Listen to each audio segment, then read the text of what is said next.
Bit of an early one today, ladies and gentlemen. Needs must. We're your 9:09 alarm call. Anyway, welcome along to Forge from Iron. Please don't forget to like, comment on, and share this stream to your social media platforms. Subscribe to our YouTube channel if you haven't done so already. Make sure you hit that bell icon and you'll be notified of any new content as and when it goes out on the channel. As always, we thank you very much indeed for your support. And don't worry, Duke, I'm not going to get you to do this bit. Please don't forget Speaking of support. Yeah, speaking of support, there you go. It's a nice little segue. Don't forget to support the Irons Supporting Food Banks charity. I will try and remember. I often say I do, and then I get distracted by other things. But I'll copy and paste the Just Giving link and put it in the chat for you guys. This will help you to, if you've been paid recently and maybe you're feeling generous, understand that there are some families that are in the Newham Borough area where our club resides, where they're really struggling to feed their families. And we as a club, we like to try and sort of pride ourselves that we're a community club, we're a family, we're all in it together. Well, like I say, this is a charity that will help some people in our local community feed their young in this cost of living crisis. And we thank you very much indeed for your support in this matter. So, Duke, it was pretty routine in the end yesterday, wasn't it? Yeah.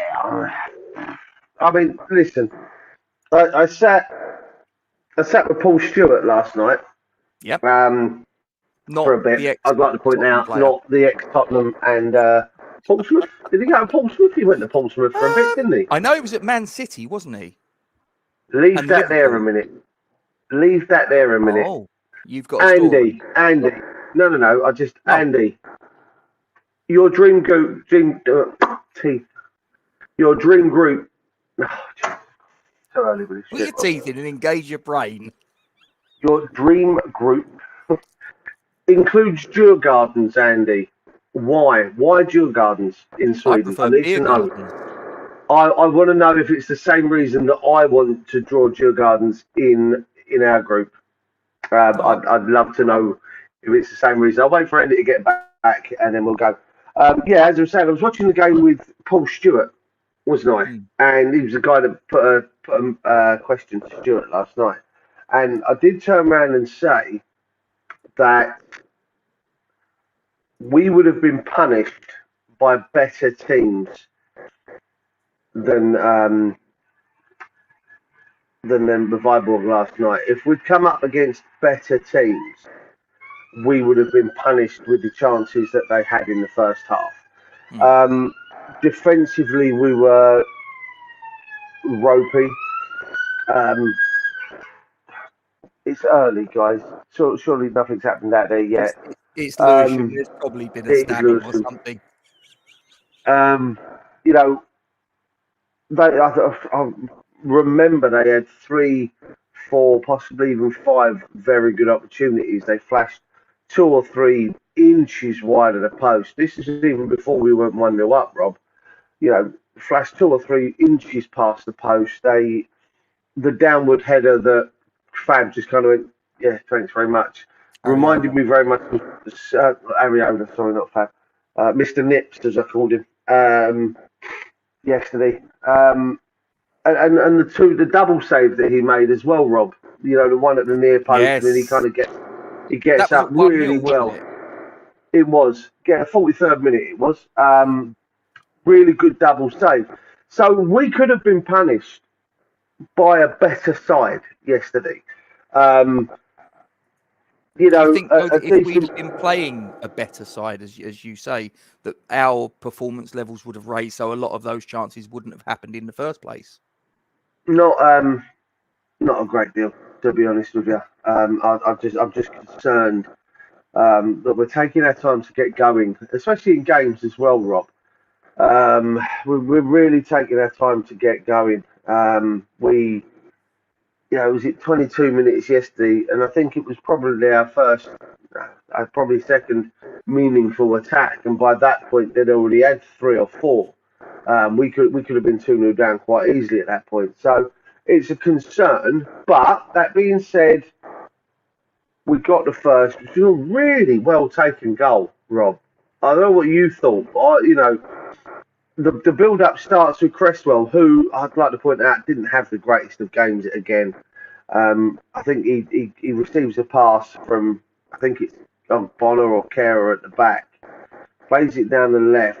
The ball gets swung over and it's headed back out to the right. I think Johnson picks it up just in the byline, just inside the box, lays it back to Big Tom, surprisingly enough, who swung one back in.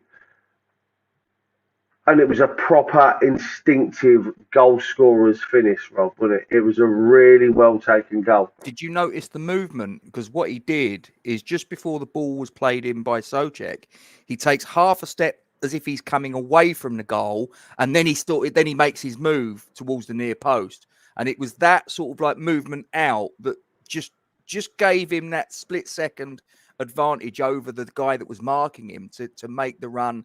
And great goal, fantastic goal. Really, really well taken. I'll tell you what, I was really impressed with Skamata. I'll tell you what, right? I've seen what Sharky's put. Leave that there, Rob. I absolutely fucking love that kit. I love that kit. I know you're not a fan.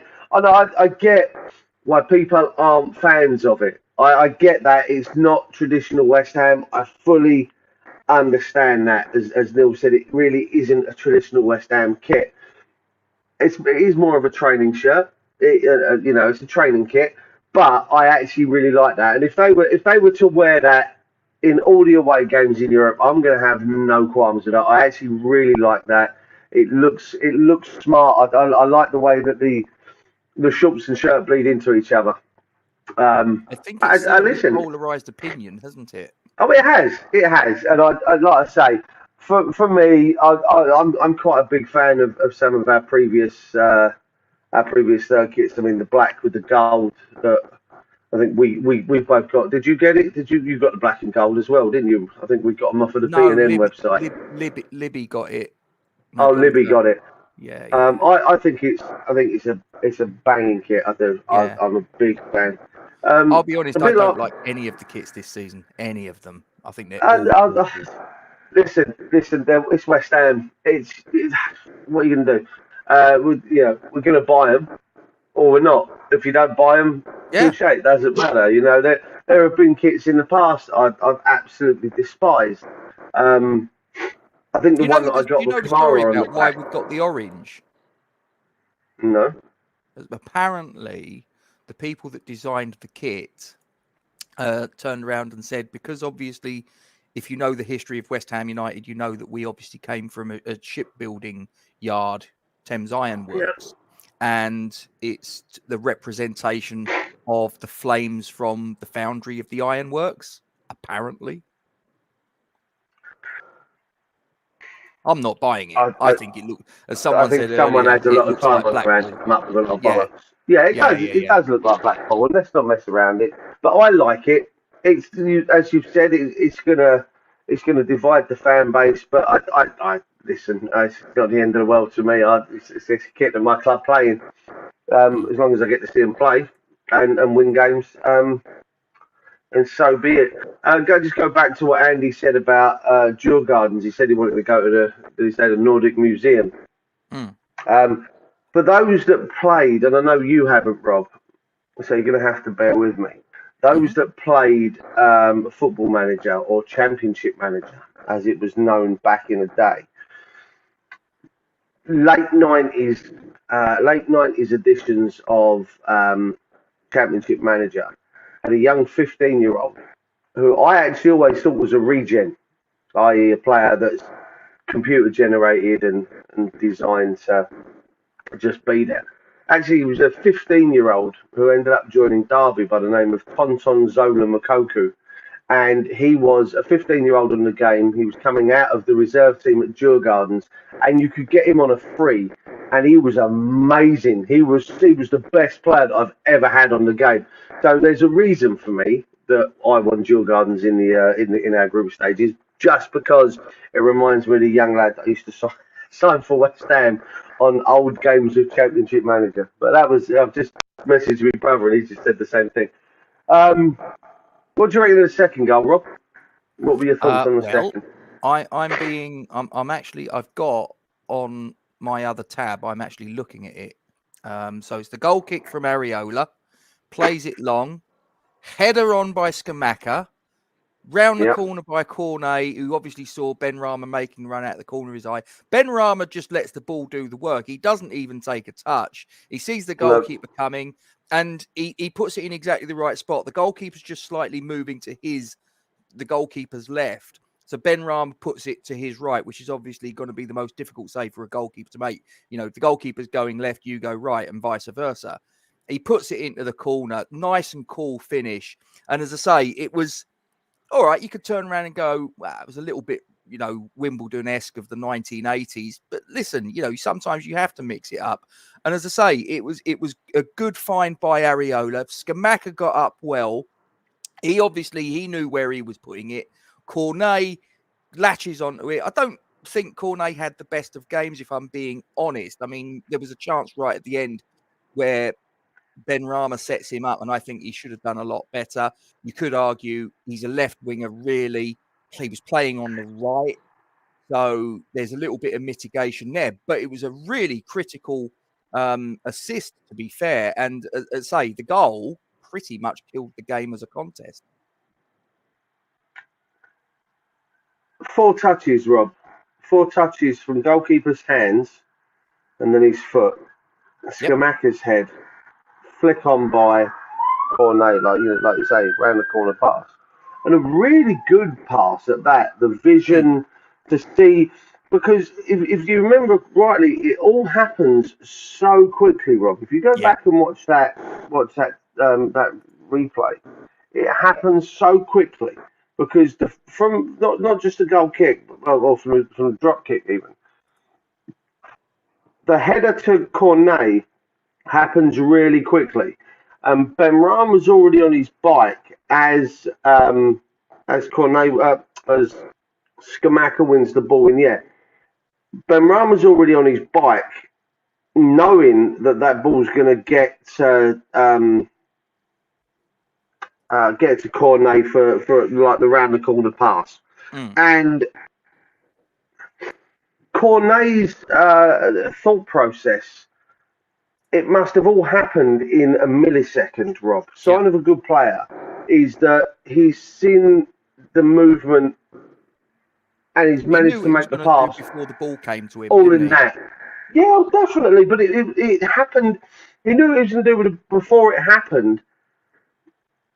But it happened so quickly. Do you know what I mean? So it was goal kick, bang, header, bang, round the corner, bang, and then Ben Rama lifts and tucks the ball over the keeper's foot into the bottom corner. Which I know what you're saying about people saying it's very old school Wimbledon. What do you want us to do? Listen, I've got no problem with it. We've got success. Not you personally. That's not a direct dig at you question. Yeah, no, I know. It's more of a, you know what, we can play it out from the back, but we talk about breaking at pace, don't we? And what we can do when we win the ball back and we break with pace. It doesn't get no quicker than 3 touches before it's at the feet of our goal scorer. It doesn't get any quicker than that. Wasn't it, from the goal kick to when it hit the back of the net. Poof. I don't even think it was 10 seconds, Rob, to be honest with you. Probably and the ball was in the air for most of that. Yes, it was direct, but it wasn't direct and aimless, if you know what I mean. The only part of that was aimless, if you will, was the goal kick, or the kick from the keeper's hands, and the header. Which, you know what, we want Skamaka there to win headers and score goals. Well, let's just point out he scored a goal last night and he won a header in the build-up to the second goal. I don't want nothing more from Australia. I'm quite happy with that. That's job done. We've signed Cornay for assists. Well, he's got another assist to, that's what we want him to do, isn't it? So, doesn't matter how they come. As Ken's just said there, you don't need a prime Arsenal early goals a goal. It's...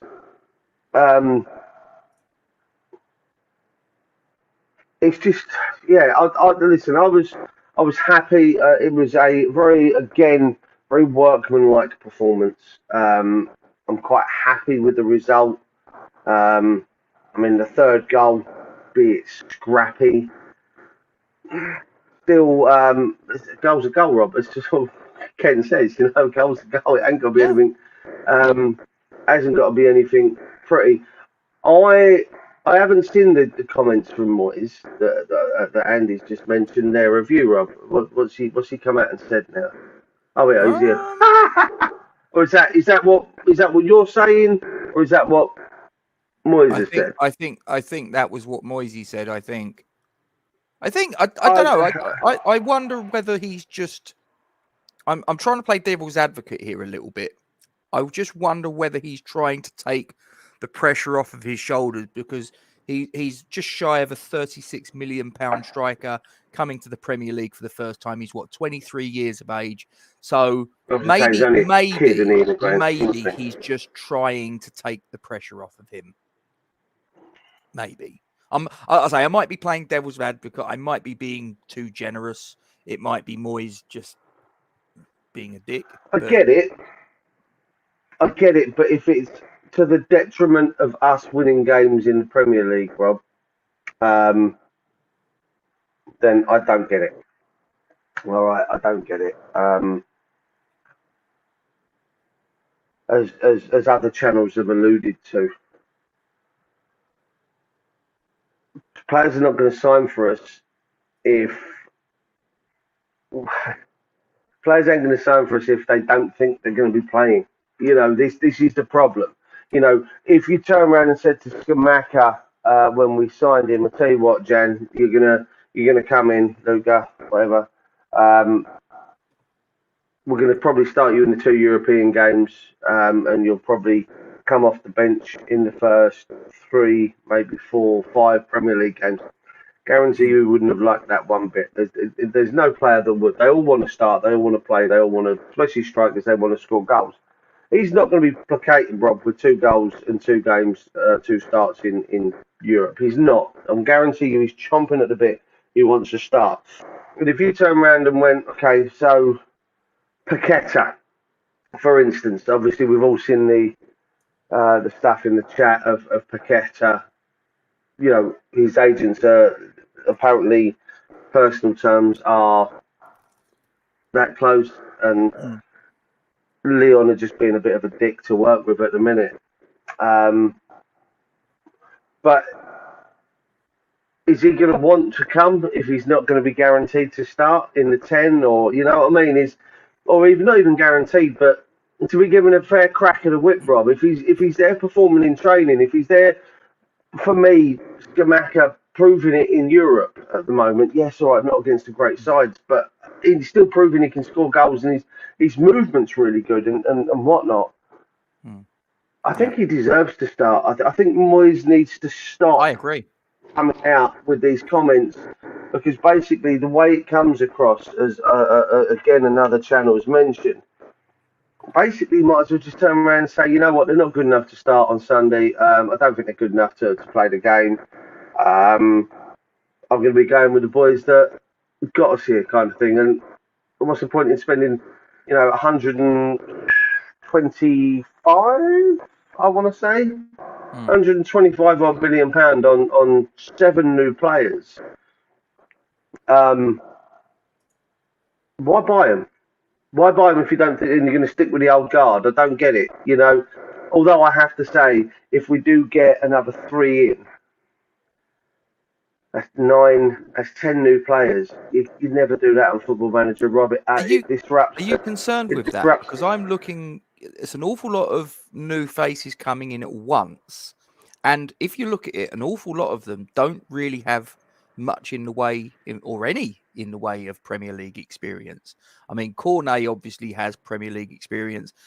If you wanted to get really sort of technical about it, you could say, well, Areola, but I don't really count Areola because we had him on loan last season. Do you know what I mean? No, but he was at Fulham the season before, so he started. No. He started. But what I'm getting at is take Areola to one side. Take Areola to one side. Forget him. I don't really count him.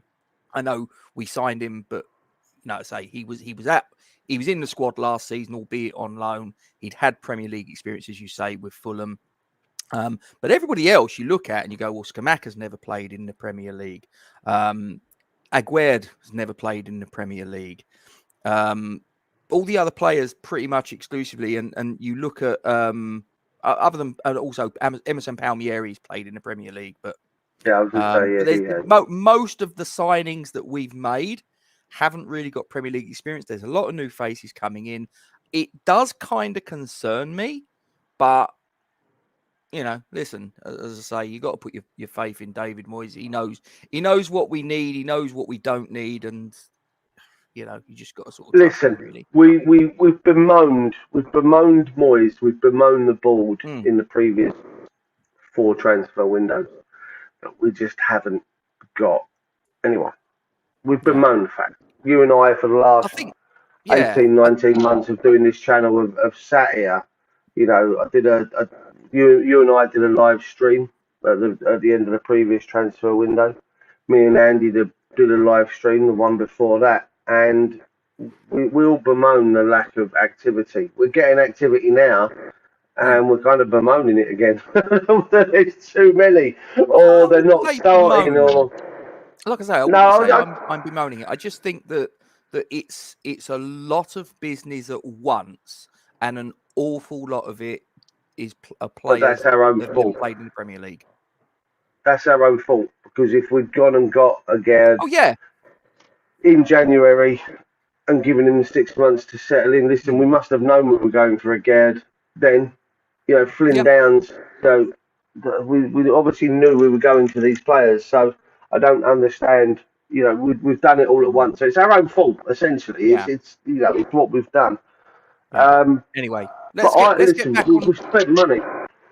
Let's get back on track and get back to the game, Duke. So we then get into the game's done by this stage. The game is wrapped up. We're 2-0 up on the night. We're 5-1 up on aggregate.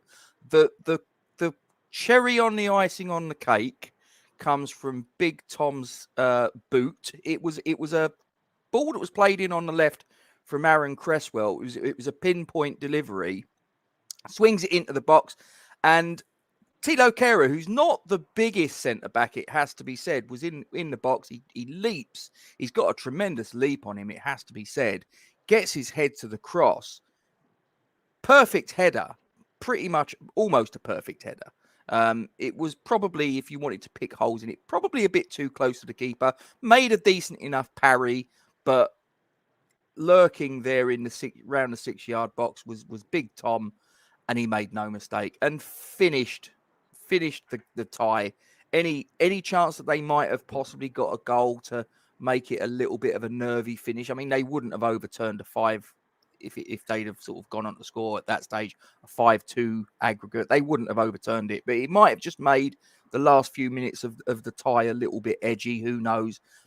Killed that completely. Big Tom with his old his old self. I said to you last night when just before we did the Slater interview, Stuart, just before Stuart came on. Look at you. Really pleased for him. What, Stuart? My mate Stuart. Your mate. My mate Stuart. And can I say, what an absolutely lovely fella he is. Oh, mate.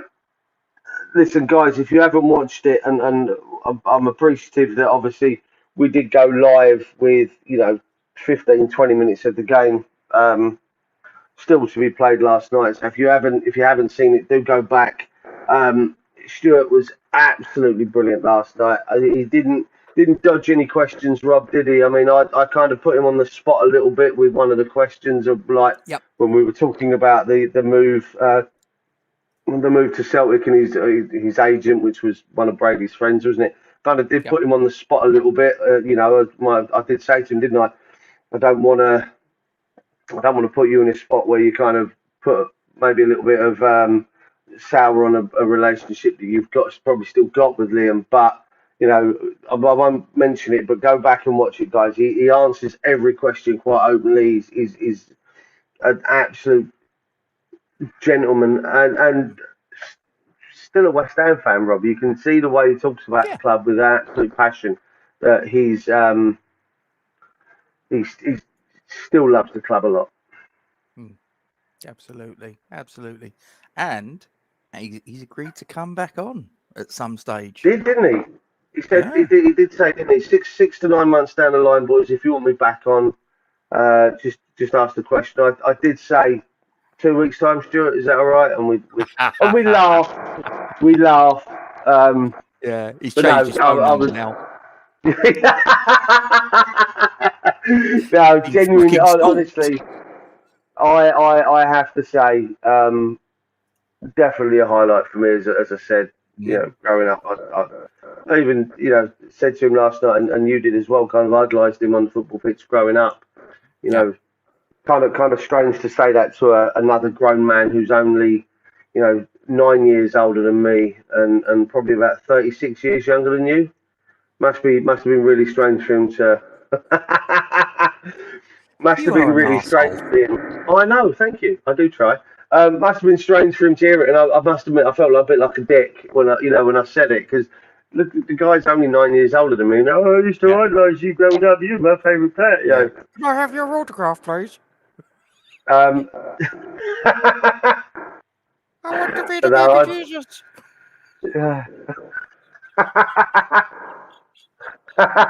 If I set him off. If I may, we're just talking about a lot of players coming into us. We've made 7 signings. Paqueta could be the 8th. Conor Gallagher could be the 9th. We've actually signed a kid from where was it? I think we did, didn't we? Yeah, it was the young lad, wasn't it? We've signed a couple from the Emerald Isle in this transfer window. I mean, they're kids. They're not sort of like people that have got to go. They're not ready for that. Admittedly, but it seems. Well, Nottingham Forest, Rob. Go on. Nottingham Forest are about to make their 19th signing of this transfer window. Jesus. 19. Serge Aurier is really is about to. It says the Mail Online Sport Twitter page has said that Serge Aurier is set to become Nottingham Forest's 19th signing this summer, with the former Tottenham defender undergoing a medical. I'm just going to answer Sharky's question. I'm not going to give the game away. I'm not going to, because we want you to watch it. So there's no point in me telling you this. But he does let on what his nickname was in the dressing room. And it might surprise you. It might surprise you if you're not already aware. And please, if any of you guys are in live chat, don't spoil it for him. Just keep it hush hush. Let him watch it. He'll find. No, we didn't call him Roy. We didn't call him Slater or Slay. Bullshit of the yard. No, I don't think I could. No. And my brother's just put reason 5067 why West Ham fans don't deserve good things is because the Twitter page West Ham Transfers has put up, do we even need Januzaj? And then someone else has put, it'd be a natural backup for Bowen. I actually think he'd really push Bowen. I don't think he'd be a backup. I really do think Januzaj would push Bowen all the way for that. Not even just Bowen, but anywhere along the front four. I think he'd really push. I think it'd be a great signing for us, Januzaj.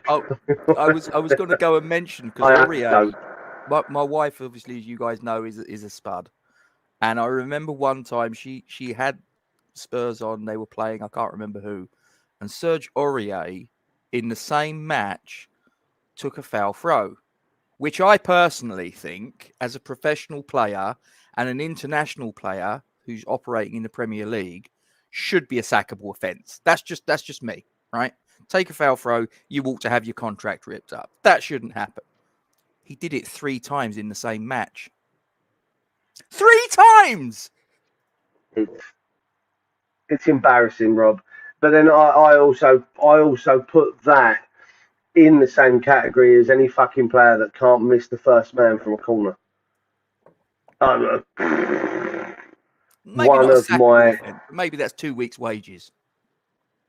Mate, it just hurts me that, I mean, we still suffer from that. we still suffer from that badly, that we cannot get past the first man on the corner. There they Look are. at that There's sexy the kit. heroes. No, I don't like it, mate. I'm not having it. Not having it. Don't get me Listen, wrong. it's It's real not the simple. Argentina kit. It's real Here he simple. goes. Here he No, goes. listen. During the war, listen, it's real simple. Home kit, claret torso, sky blue sleeves, right? And if anyone in the chat disagrees with me, fine, right? You can articulate, but this is me. Home kit, claret torso, sky blue sleeves, right?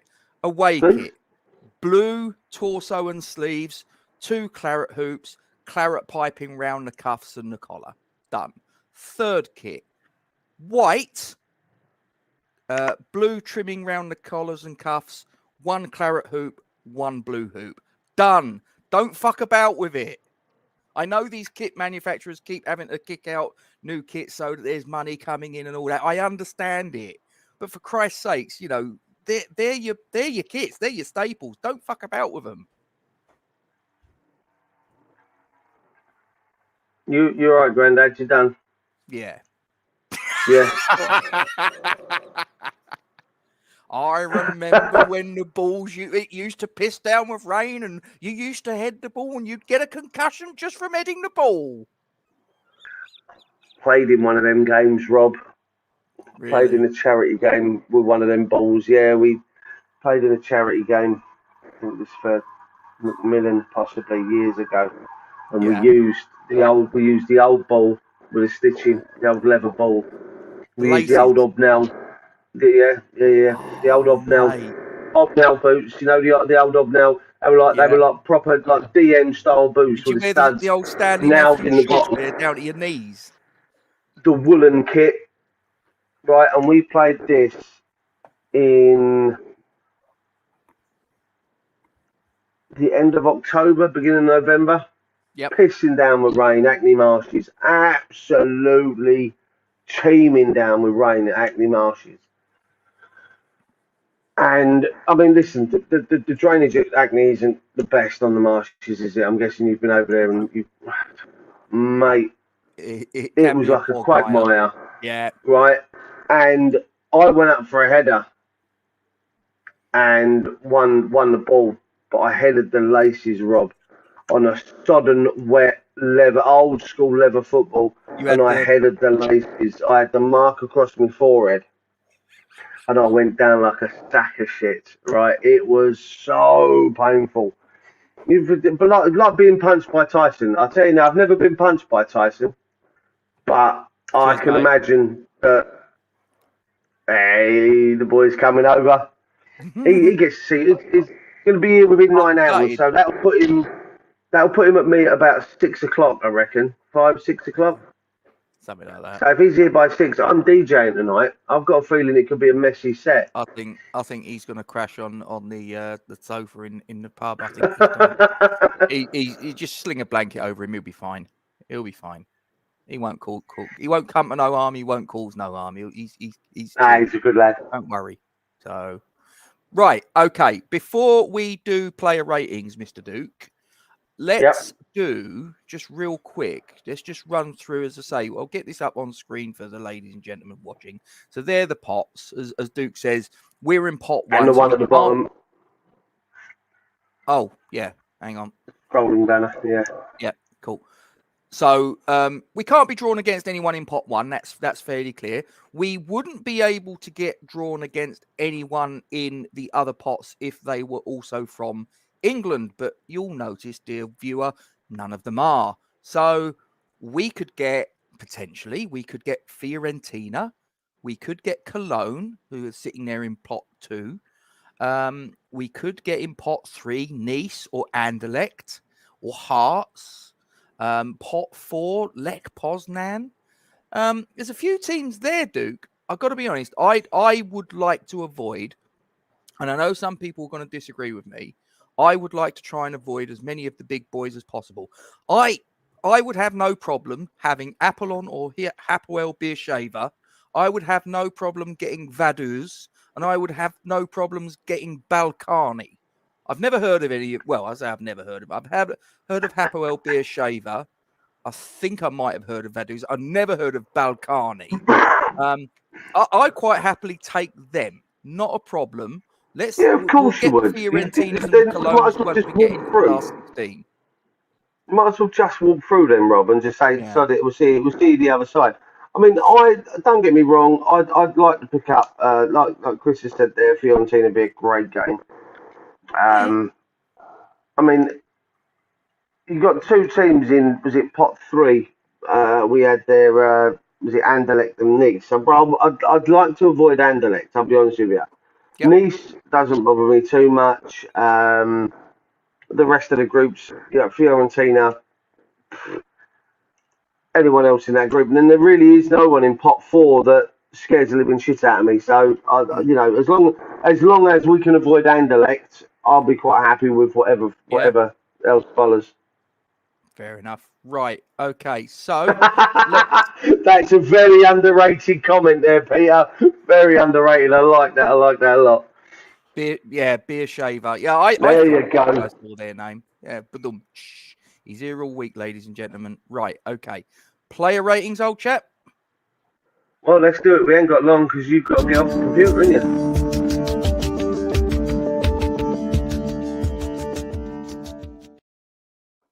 Okay, ladies and gentlemen, there it is in all its glory. The starting 11. I'm pleased to say that we've got a couple of goals and assists because they've been in short supply in the Premier League, but that's another story.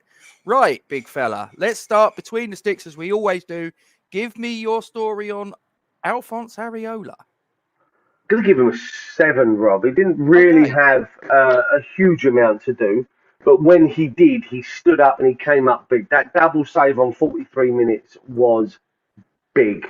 Yep. That could have sent us in at half time, 1-1 on the night.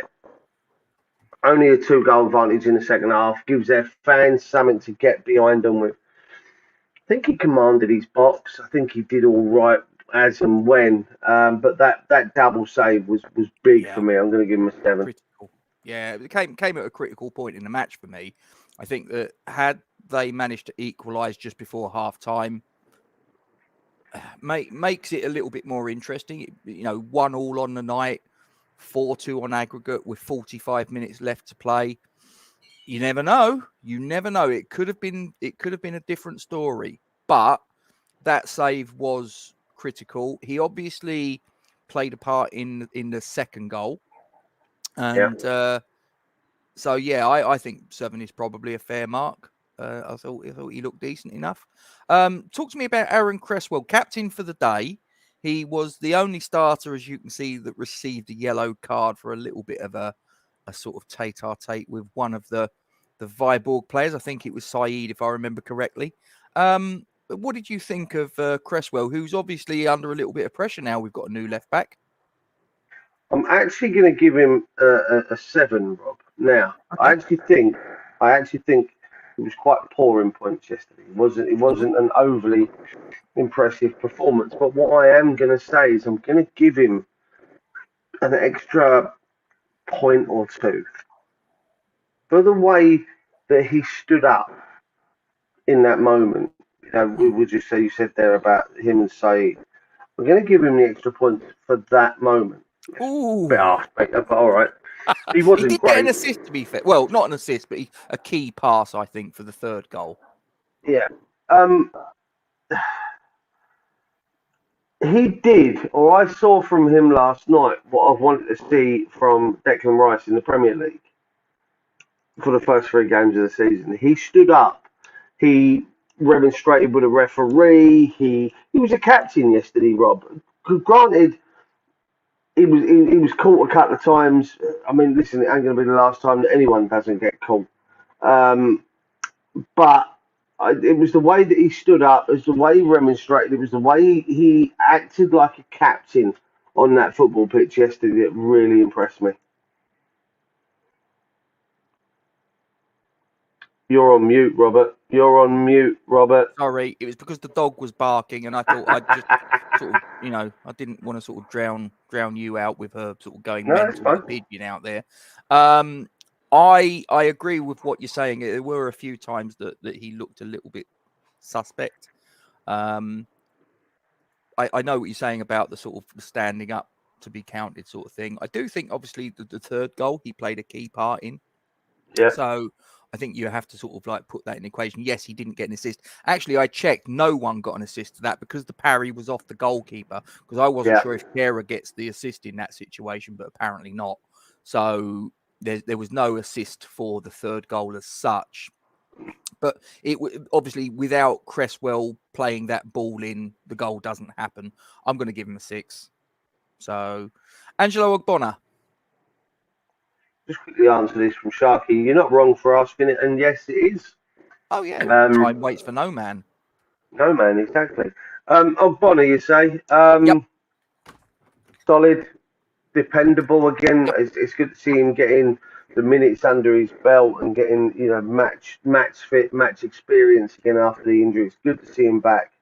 I'm going to give him a 6, 7. I'm going to give him a 7. I'm going to be nice. There were a few times when he did get caught. I think there was one where the guy raced past him, but again, it didn't come to nothing. So yeah, I'm going to give him a 7. Quick question before we move on: would you start him against Villa? If the choice was him or an unfit Zuma, or him or Ben Johnson, I'd go with him. Rob, I've got someone giving me a call for the pub. Let me just take this. Okay, no problem. I mean, personally, I thought he looked decent. I think you have to view his performance through the prism of it's his second game after a 9-month layoff with a very serious injury, which at his stage in his career could prove to be the end of his career. Let's not muck about. However, I think that he did the job that was asked of him. I think he showed leadership qualities that I think at the back we've been missing of late, with both him and Craig Dawson missing. I think that the experience that those two bring to bear is very underestimated. Personally, I think all those things taken into account, I'm torn between a 6 and a 7 because, as I say, I know that the stature of the opponents wasn't the best. I'm probably going to give him a 7. Maybe I'm being a little bit overly generous, but I'm going to give him a 7, and I think he needs to be considered at least for starting against Villa, which might be a controversial statement. Some people might disagree with it. That's fine. But as you say, if it's a choice between Ogbonna and Azuma, whose leg's on the verge of falling off, then, it's 6 of one and half a dozen of the other, quite frankly. So, yeah. Tilo Kehrer. Going to give him a 6. Okay. A couple of times I felt he was caught out of position. There was definitely one occasion in the second half. I mean, you've coached at a level of football, Rob. I've coached at a level of football. I've been coached by those better than myself at coaching. And one thing that I was taught as a coach was you never turn your back on a football. Never turn your back on a football. So if a player's running at you, don't turn your back on him, because by the time you've turned your back on him and tried to turn around in a circle, he's gone back the other way. Well, Kehrer did exactly that at one point last night. The ball came over the top, and rather than watch it come down, turn and run, he turned back on himself and fell arse over tip. Now, the ball had a bit of speed on it, a bit of pace on it, and it rolled out of play. I actually think he's going to get better. As Neil says, he's on a learning curve. It's a different kettle of fish over here. But it was the one thing, as I watched it, I was like, what are you doing? Like that again could have cost us. I think it was before. Was it before the second goal or just after the second goal? So if it had been after the second goal, it probably wouldn't have cost us too much. First goal, slightly different story. But I'll give him a 6. He's still developing. You've got to bear in mind that as a centre back for PSG, if he started, he wasn't coming up against some of the better players, shall we say, in the world. And the pace of the game's completely different in France as well. So I'll give him time; he'll come good. Fair. I'm going to give him a 6. I think that I agree with what you're saying. There were times when defensively, I think he took the wrong option. You can see that he's a player though. You can see that he's not a sort of like a blocking sort of centre back. Or whether I mean sort of like Peter says he reckons that Kerr's going to be our long term right back. Maybe he will, but he's playing at centre back at the minute, and I'll judge him as such. And I'll say there was a few times where I think some of his play was a little bit wanting from a defensive standpoint. I thought going forwards he looked decent. I thought he distributed the ball well when he had the opportunity to do so. And it has to be noted that yes, he didn't get an assist for the third goal on the sort of like the facts, of the match, the stats match. But without his header, again, Thomas Souček doesn't score the goal, doesn't get the opportunity. So I'm going to give him a 6, but it's probably a sort of like a 6+, but I'm going to go 6. Ben Johnson. 7. I think he handled some of the threats coming down that right side quite well. A couple of times I watched him in the first half when they were breaking, taking up a real good position on chasing back, and really did eat up some ground and cover and get back quick. He was defensively on the right so much better than he is in the middle. Like I say, covered the ground well, made some great interceptions. But as Sharky says there, some of his passing is phenomenal. Right to left, crossfield balls ping forward. No, I'm glad to see him back out on his natural side. Yeah, I'm going to give him a 7. I mean, again, he was involved in the build-up to the first goal from Scamacca. He'd advanced into the penalty box. He was coming back the other way. He found Thomas Souček, who played the ball in, and Scamacca did the rest. Defensively, yes, I thought he looked solid. I think he dealt with the flank, the threat coming down his flank, no problem at all. I thought he got forward to good effect. As you say, the passing was on point. And again, and this is what I'm going to be looking at on Sunday. I'm going to be looking to see. Hang on, hold on. Here we go. Jesus Christ! Look at that! Breaking news. 60 million euros. Lucas Paqueta. Wow! Get it done, boys. Get it done. Right, That's real quick. Yes or no? Just yes or no. Does that spell the end of Manuel Lanzini? Yes or no? Sorry, right, but yes. Okay.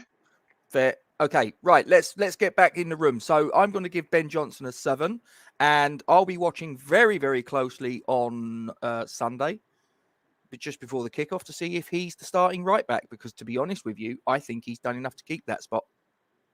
Yeah, I do. In my opinion. But talk to me about. We've just been talking about him actually, Manuel Lanzini.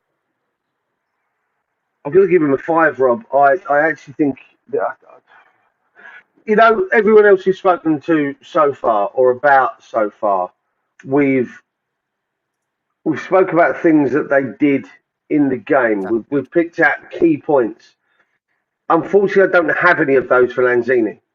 Do you know what I mean? There was no pinpoint key pass. There was no beat a player with a drop on the shoulder and whip the cross in there, the set up a goal. There was no great tackle in the middle of the park to break. He gets back defensively. In fact, I think there was one where their geezer had a shot. Their John Carew, Danny Gabidon looking mother. And he went to slide him and got nowhere near him. In fact, that's the only thing I can remember him doing, and that's not a good thing. I'm going to give him a 5. I'm going to give him a 4. I didn't really notice him. He just sort of bumbled around the middle of the park. Didn't really have any impact on the game at all. Good morning, Charlie. I just thought he was. If you was to say to me, what did he do of any note? Well, he stepped on the pitch. That's about it, really.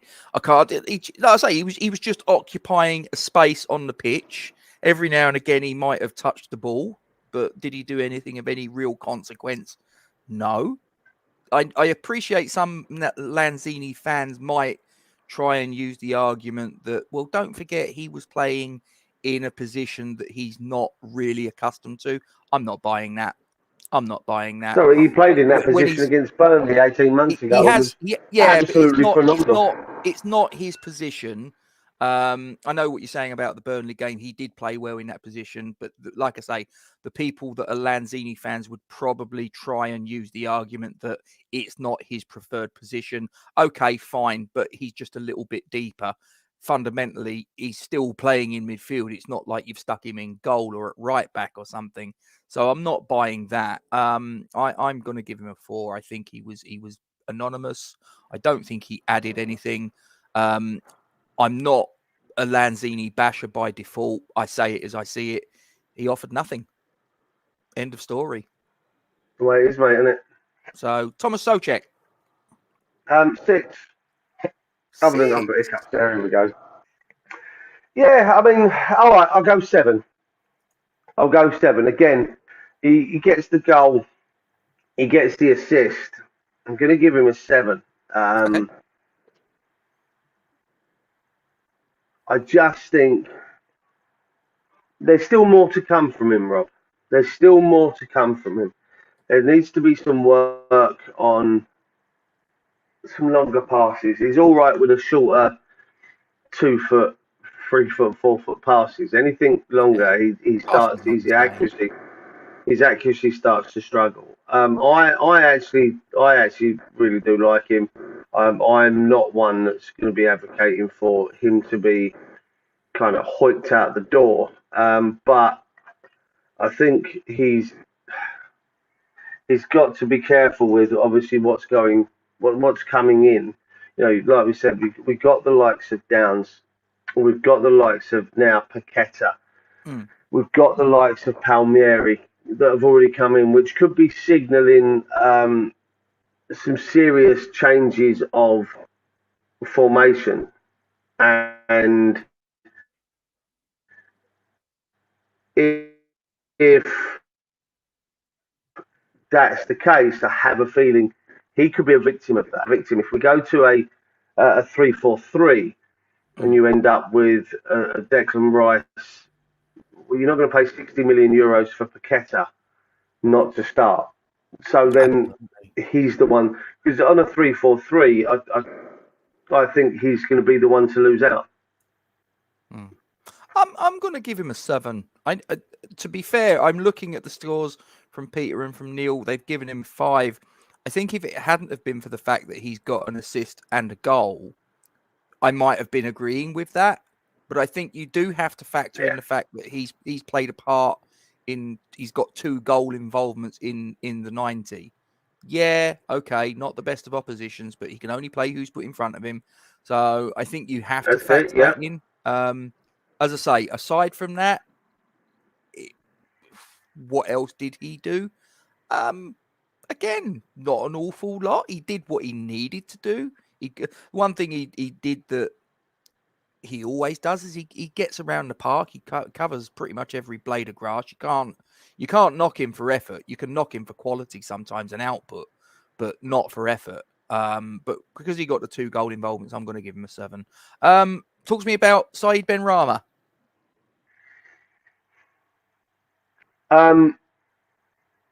He's got a huffing and puffing again. He definitely knocked over the straw house, shall we say, if you want to use an analogy. He knocked down most of the wooden house. I think there's still more to come from him, Rob. I really do, and I'm excited. I know. Listen, everyone watching this is probably going, "What?"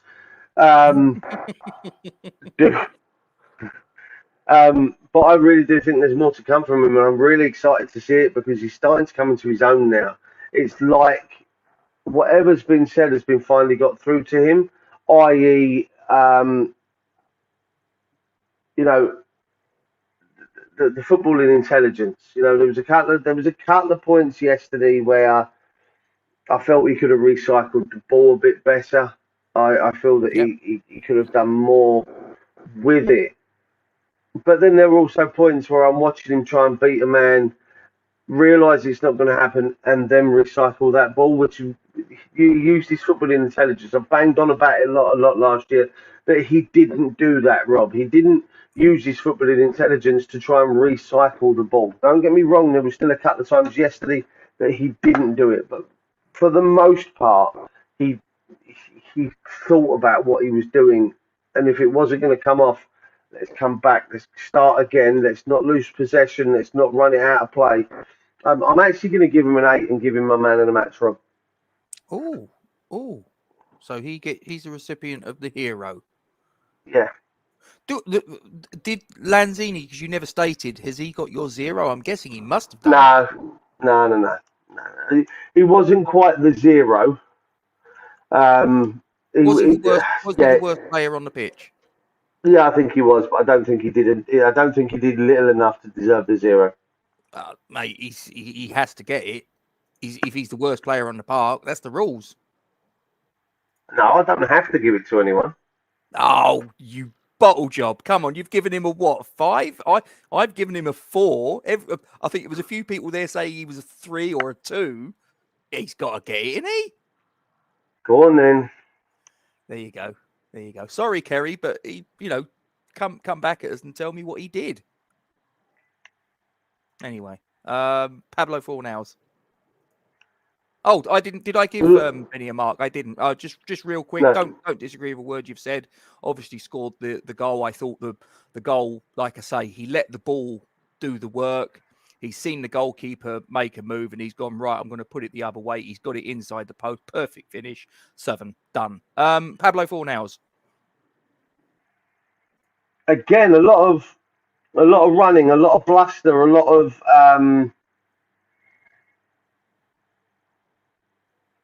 wind.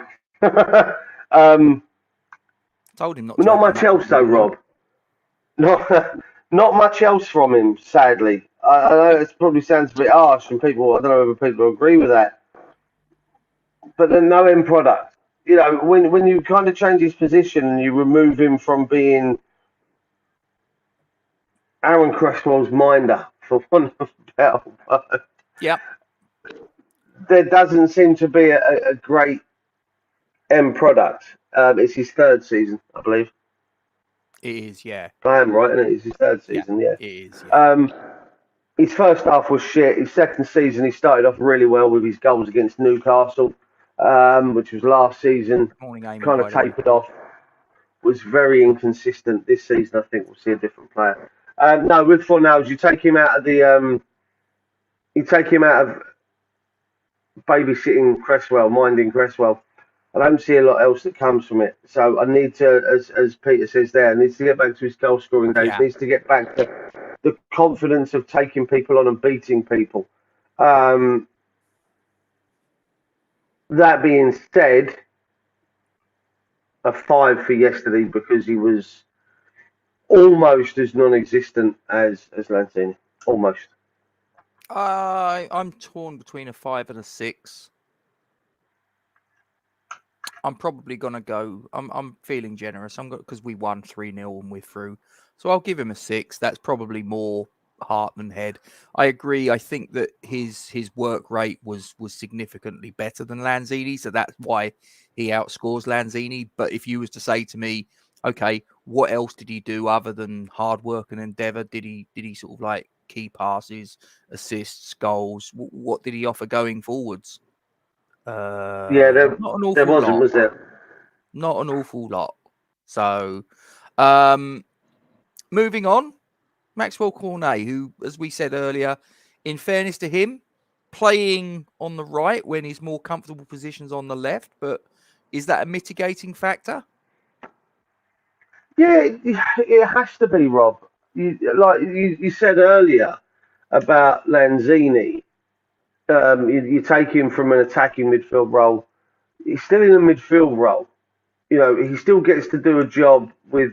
But what you're doing with Cornay is you're taking him from his natural left side, and you're asking him to try and do the same job on the other side. Listen, we've all discussed the fact that when we put Ben Johnson over on the left, it's not natural for him. Well, it's the same for Cornay. You can't expect the neutrality of it to come out if you're playing on the opposite side of the pitch. It's not as easy. I will give him a 7 because again there was a lot of work rate, a lot of endeavour. He gets the assist for great vision. That was great vision, as I discussed at the top of the show. Great vision because he has to make that in a split second. It ain't even a split second, it's a split millisecond. He must be knowing what he's doing before that ball even comes off of Skamaka's head in his direction. He must know what he's doing at that point, which is great vision for me. Brilliant vision. So I'm going to give him a 7.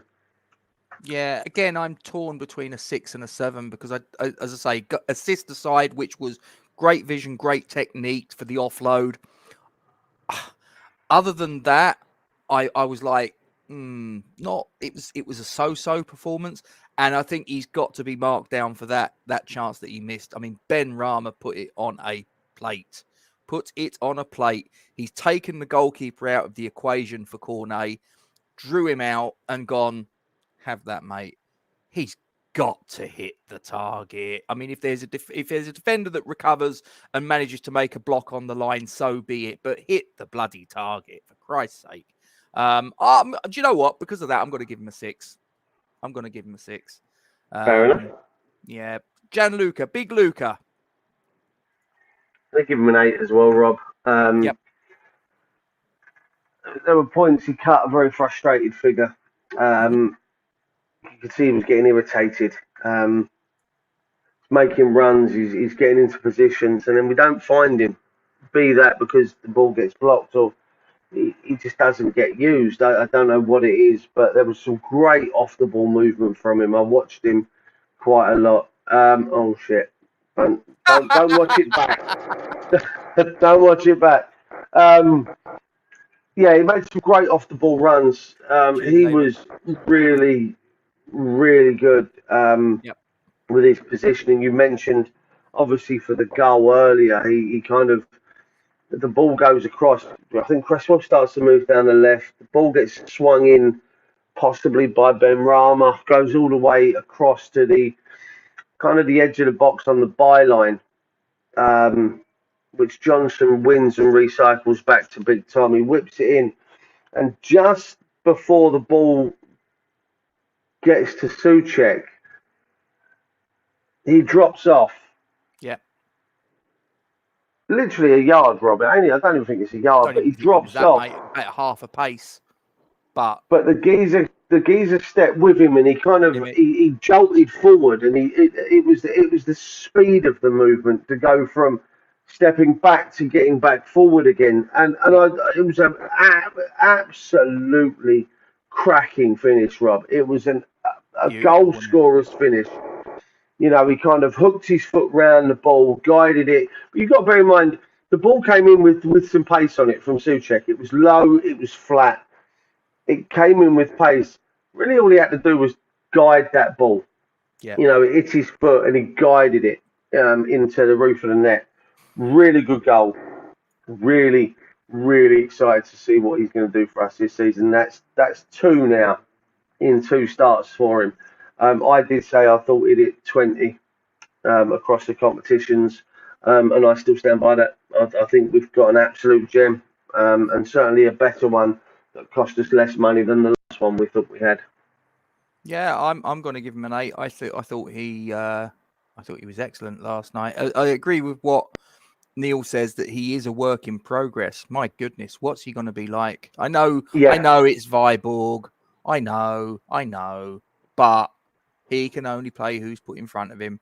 But the movement for that first goal was, as I say, sort of like Tom plays the ball in, and like I say, there's that little sort of half a step out. The defender sort of like goes to go with him, and he goes, whoop, I'm off, makes that run to the near post and gets the contact on it. Great technique for the finish.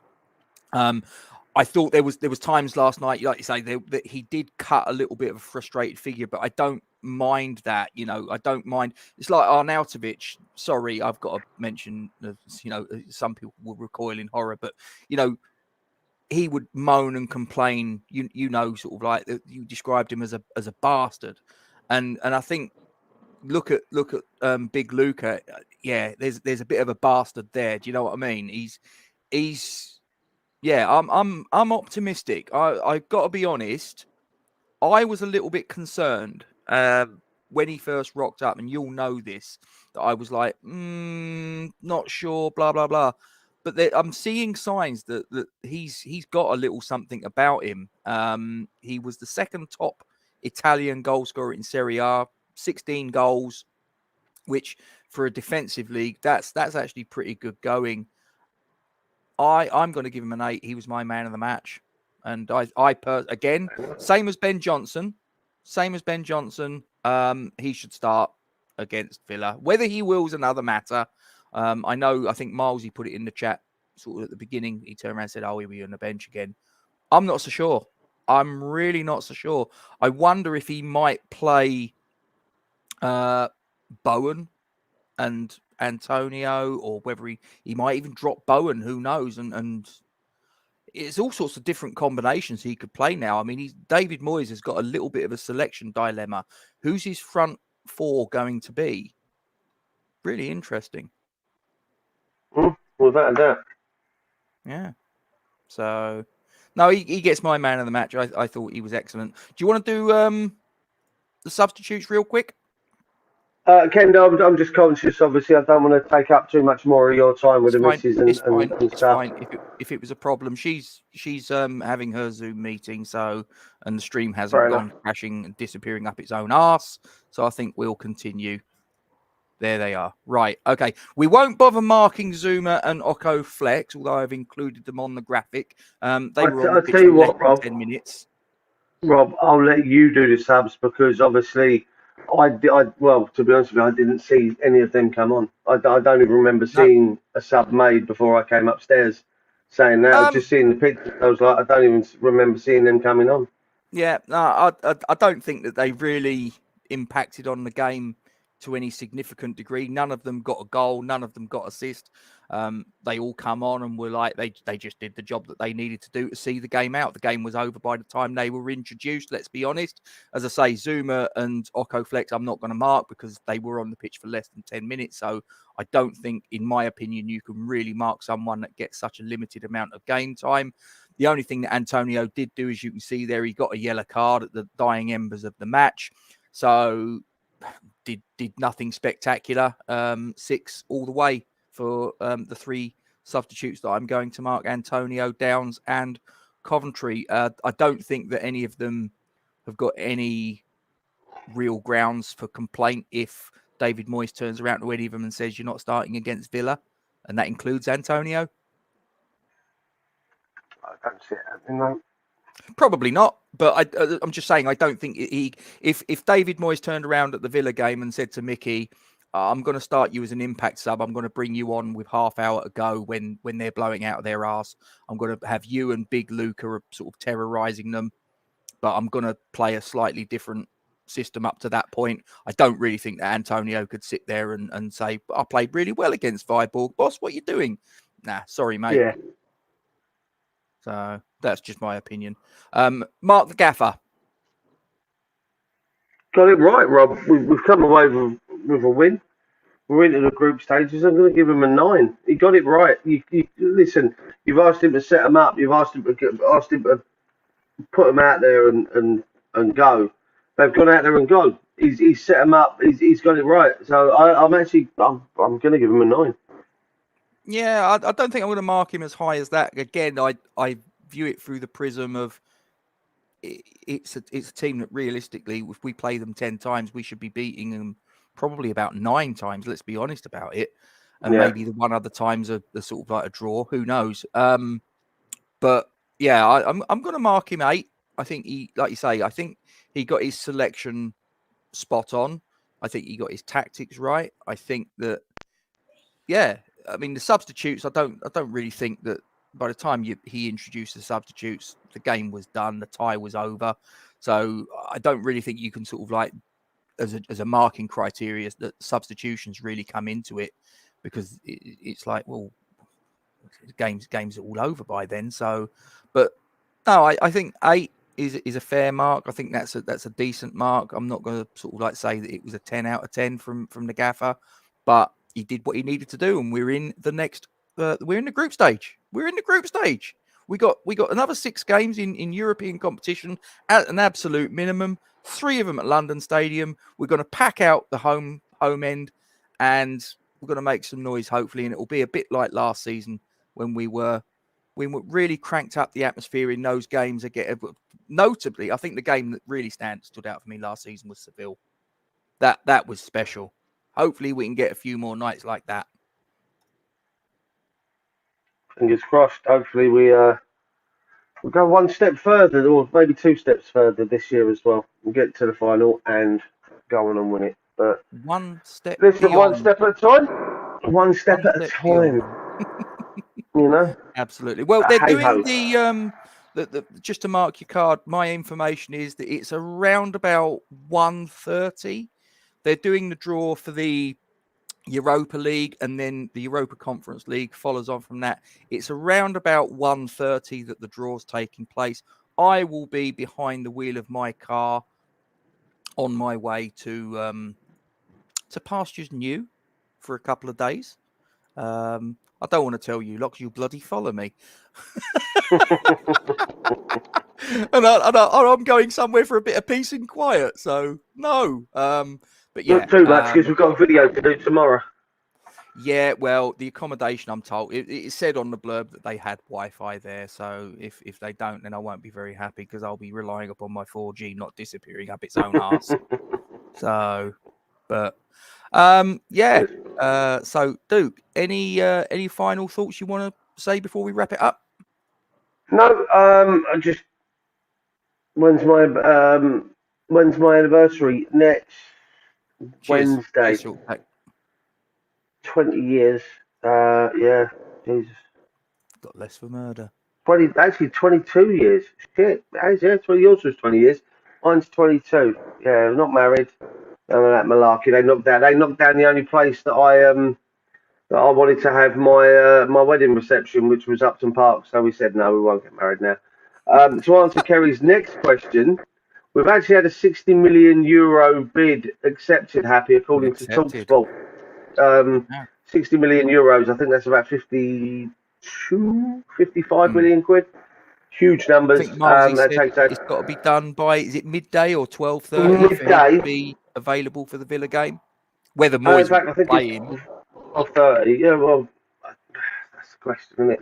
But yeah, it has to be done by, I think it's 12:30 to be registered in time for the Villa game. Maybe a place on the bench for him. But I'd be honest with you, I think that's a banging signing. It's key, I think, and not necessarily a Moyes type player, Rob. It seems like it seems like a bit of a flair player. I think it might be our luxury player, Rob. Maybe. Right. Well, we're going to reconvene at some point tomorrow. Yeah, that's right. Tomorrow's Saturday, isn't it? Right. So we're going to reconvene at some point tomorrow. You and I will have a little chat a little bit later on, and we'll decide what time we're going to go with that. But yeah, that's pretty much us done for today, ladies and gentlemen. Before you all bugger off and get about your Friday, please don't forget to support. And I did it again. Right, hold on. Hold the phone. Don't you sods disappear. Because I tell you what, I won't be very happy. Right, okay. In the live chat, I meant to do it earlier, and again, I got distracted. Please donate to the Iron Supporting Food Bank charity. They operate in the Newham Borough area, and they are doing great work to try and feed families who've fallen on stony ground in these tough times that we're all facing. Some of us can withstand the body blows a little bit hot, a little bit more resilient than others. This is for the families that are really, really struggling. So please, if you can, go onto that Just Giving page. They're doing some great work in the community. We like, as a club, we like to portray ourselves as a family club, a community-based club. So let's live up to those ideals. Let's really try and help this very worthwhile charity out and do a little bit of good. It makes sense.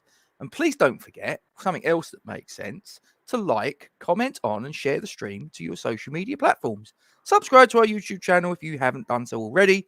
Make sure you hit that bell icon and you'll be notified of any new content as and when we upload it to the channel. And as always, we thank you very much indeed for your support. Duke, what? Whoa. Do you want to get the band hammer out? Banhammer.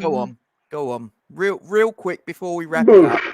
Get rid of that load of old crap. Okay. Bosh. Back in the room. Duke, what are we? Massive. Absolutely European-esque massive. Here we go. On to Prague. Come on, you Irons. How are you, guys?